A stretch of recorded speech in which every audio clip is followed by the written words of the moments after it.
your prayers heavenward for all those people that are trapped, that are still trapped right now. We are having difficulties because of the power lines that are down, getting to different areas. We know people are trapped.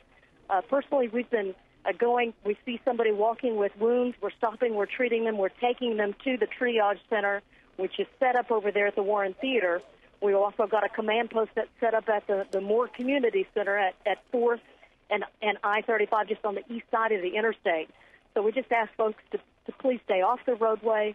Don't get out and take pictures and be looky-loose today. Do what you can to help your neighbors in the time of need. Betsy Randolph, let me ask you one other question. We need some word of hope from this area. Do you know how many survivors have been triaged at Warren Theater? Do you have any idea of numbers yet?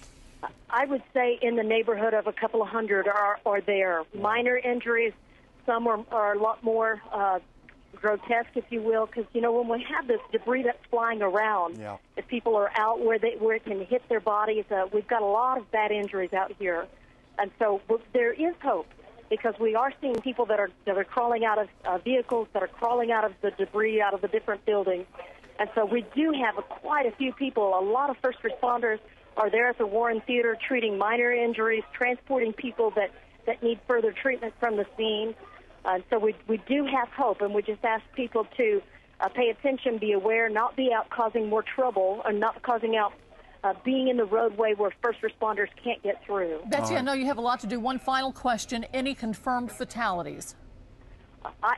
Linda, I don't have any numbers of confirmed fatalities yet.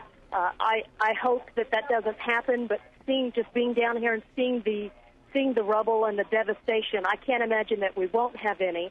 But I pray, God, that we don't. All right, Betsy Randolph with the OHP. Thank you again, Betsy, for your information, and we'll be checking back with you throughout the evening here on News Channel 4. We want you to know, too, thank you, that Bob Moore Chopper Ford, John Welsh, in the saddle for that, is up again and is heading back to that area, which is actually near his home, that devastated area and more. He's going to give us more live aerial pictures of that, particularly in that search and rescue at that school. We're talking about the school there, Plaza Tower Elementary School. John, are you in position yet?